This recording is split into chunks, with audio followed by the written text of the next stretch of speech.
Iginiit ni Pangulong Bongbong Marcos na wala siyang kinalaman sa pag-impeach ng Kamara kay Vice President Sara Duterte. Ayon naman kay Senate President Chis Escudero, maaaring masimula ng impeachment trial pagkatapos ng eleksyon 2025. Saksi, si Mav Gonzalez. Did you have a hand in this impeachment? No, the executive cannot have a hand in the impeachment. Walang role ang executive sa impeachment.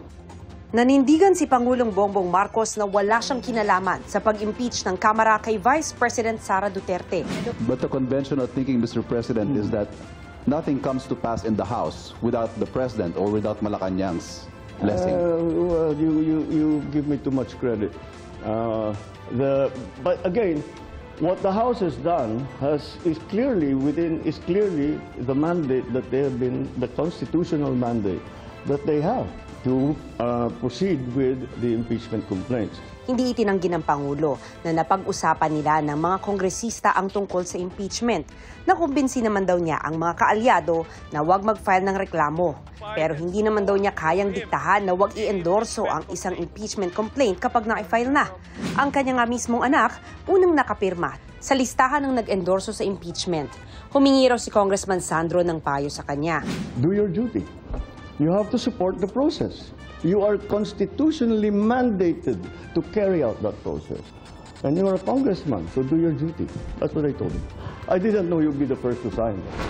Kanina, natanong ang Pangulo tungkol sa usap-usapan online na malaking halaga ng pera raw ang kapalit sa pagpirma sa impeachment.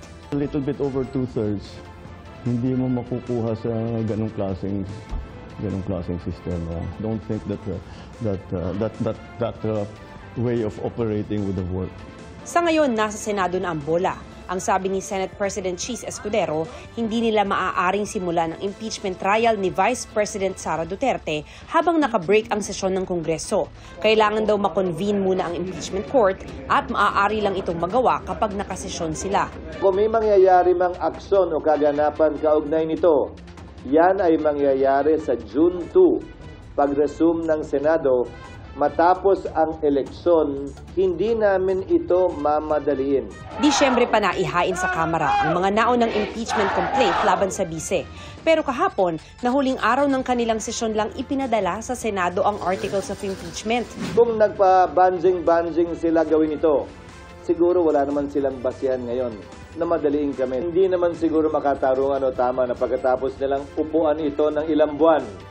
Biglang pwersahin, pipilitin at sasabihan kami ng sino mang galing sa Kamara na, hoy, bilisan nyo, aksyonan nyo, ano ba kayo? Hindi. Hindi ganon at hindi ako papayag din nun. Ang impeachment process para sa akin, hindi mahalaga kung pabor kayo o kontra, hindi mahalaga kung ma-acquit o ma-convict. Ang mahalaga para sa akin, bilang tagapangulo ng Senado, maging credible, kapanipaniwala, at magagawad ng hustisya. Marami pa rin daw kailangang gawin, kabilang ang pag-verify sa mga lagda ng mga kongresistang pumirma sa impeachment complaint. Sabi ni Escudero, hindi pwedeng e-signature dahil kailangan personal itong pinirmahan ng kongresista at pinanumpaan sa harap ng House Secretary General. Kailangan umabot ang verified signature sa 102 para matiyak na sapat ang kinakailangan bilang para diretsong naitransmit sa Senado ang reklamo. Sa tanong kung pwedeng magpatawag ng special session ang Pangulo, magpapatawag po ba kayo ng special session? If the senators ask for it, yes. Again, sila ang magde-decide. Hindi kami ang nagde-decide. Pagpapatawag ng special session sa aking pagkakaalam ay hindi para mag-convene ng impeachment court. Sabi ni Escudero, kung pagbabatayan ang natitirang araw sa 19th Congress, tsak na aabot sa 20th Congress ang impeachment trial at sila na ang magdedesisyon kung mako-convict ba o hindi si VP Sara. Ibig sabihin, kasama sa maghahatol sa bise ang 12 senador na iboboto natin sa eleksyon. Sa paglilitis, pwedeng ipatawag si VP Duterte kung kailangan. Karapatan po niya. That is part of the rights of an accused under the Bill of Rights to confront his or to confront the witnesses against her. Karapatan po niyan, mag-attend araw-araw, kada hearing, magsalita bilang abogado. Dahil pwede siyang tumayo ang abogado para sa sarili niya o tumayo pa nga bilang testigo. Pero hindi siya pwedeng piliting tumestigo sa kaso. because it will violate, on the other hand, the right against self-incrimination. Kumbaga, hindi siya pwedeng patawag ng prosecution at pwersahang paupuin doon para tanungin kung ayaw niya.